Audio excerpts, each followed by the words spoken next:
Hi everybody, my name's Associate Professor Peter Meliaris, and this is a new podcast series. It's attached to the tendinopathy rehab.com website, where I have my blog, which has been going for a few years. This is a foray into something new, which is podcasts, and what I plan to do is review one or two papers per month that have some clinical interest.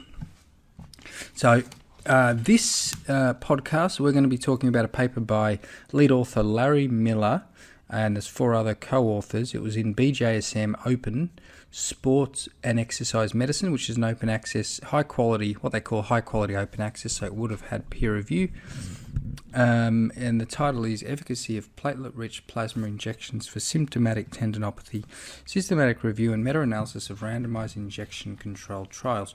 I was particularly interested in this because PRP is a bit of a hot potato, very topical. The studies showing that it largely doesn't work, yet it is very, very popular clinically. In terms of a summary of what is already known that the authors provided, they talk about PRP, platelet-rich plasma injections, as having generally positive results in tendinopathy, which I found difficult to believe. Study designs and PRP preparation methods vary widely, which complicates interpretation of efficacy. It is difficult to say that results are generally positive when you look at the literature, and we'll delve into that a little bit as we go through. Just an interesting side point, here in Australia, the government stopped funding PRP injections. It would have been at least 2 or 3 years ago now, largely because of a review of the evidence at that time, which probably hasn't changed very much. Although there are gaps in the evidence. So, for example, there is limited long-term studies looking at long-term outcome, which is beyond 6 months, and that is one of the points that these authors bring up, which I think is a valid one. So in general, they were interested in, is platelet-rich plasma, so PRP injections. For people who don't know, this is when they basically take your own blood, they concentrate the platelets, and then they inject it into the tendon. And the underlying theory behind it is interesting. It's and they talk about it here in their introduction. Basically, tendinosis is associated with changes in different parts of the tendon, and the belief is that growth factors that are concentrated in the PRP will have some sort of effect on in terms of stimulating some healing. The problems with that are, and this has been well documented and talked about in literature, is that it's probably a very simplistic approach to think that a PRP injection can mimic the multiple growth factors in the healing cascade. And then the second point to that is that there's no evidence that actually healing does occur. So there are some flaws in that argument, but let's focus on this review and what they have done, and get to the meaty bit of what they found. And we'll try and keep the podcast generally to about 10 minutes.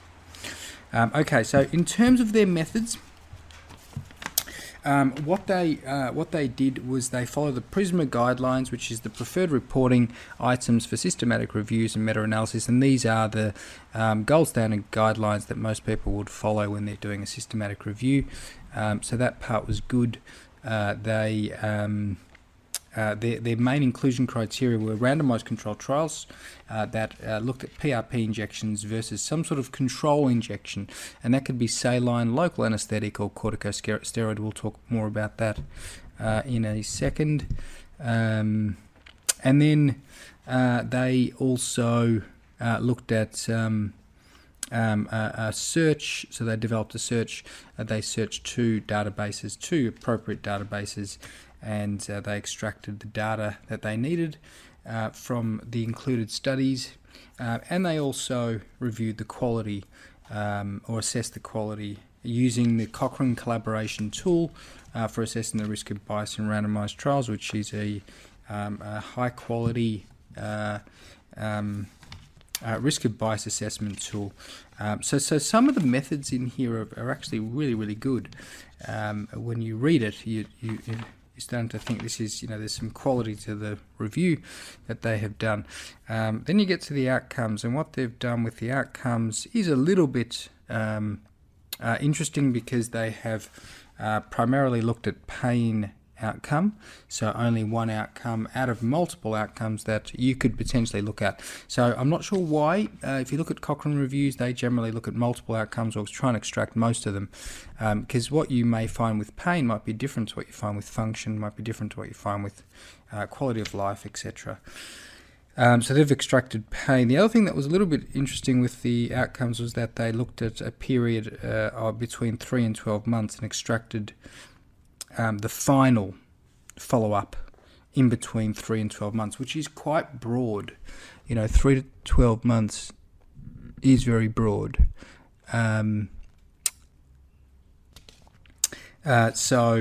Generally the problem with that is short-term outcomes may be different to long-term outcomes, and we'll get into that a little bit more as we go.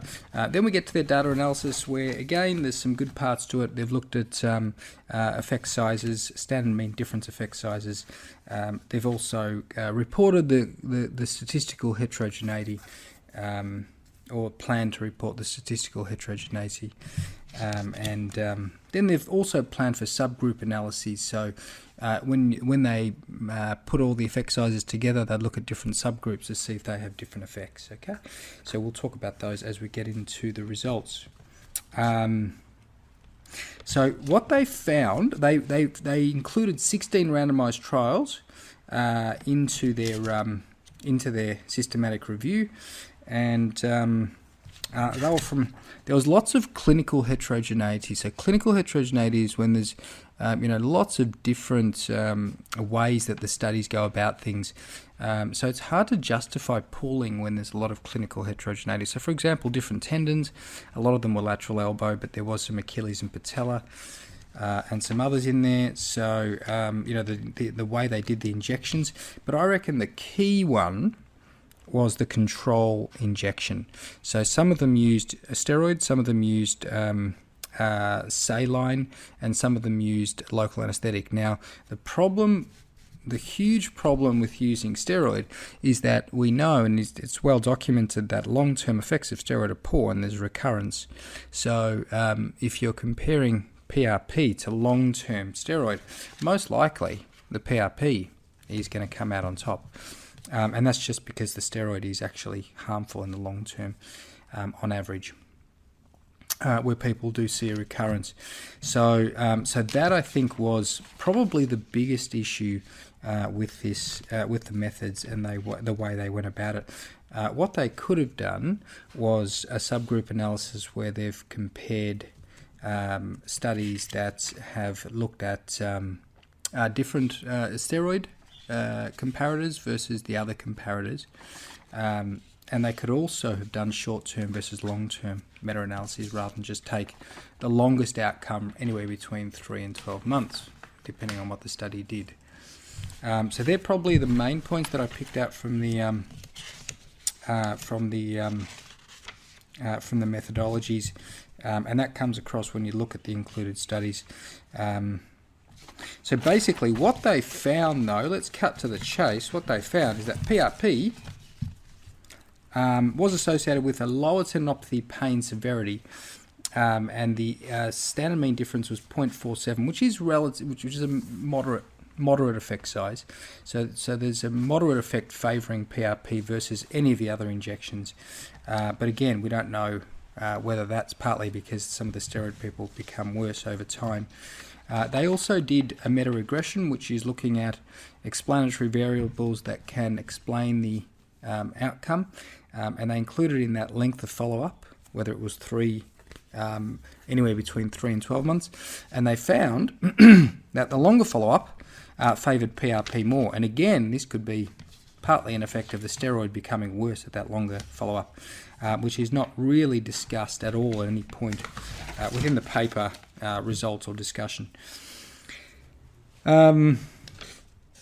So that's That's the main finding. So they did. So it is quite positive towards PRP. But when you look at some of those limitations, particularly the fact that steroid is one of the comparators, then really what is missed, I feel, is an opportunity to look at that as a subgroup, which would have been, I think, quite revealing. Then going on to their discussion, they talk about level 1 evidence that injections of PRP is efficacious, but again, because of the clinical heterogeneity in terms of the different tendons, as well as the lack of subgroup analyses, then it is very difficult to really support that conclusion. The other thing of note is that the effect sizes were really different depending on tendon. So for lateral elbow, it was the highest, and they got up to, say, 0.57. So there seemed to be greater effect for lateral elbow, but really negligible and small effects for rotator cuff and Achilles and patella tendon. So that was also something that was noteworthy in this study. All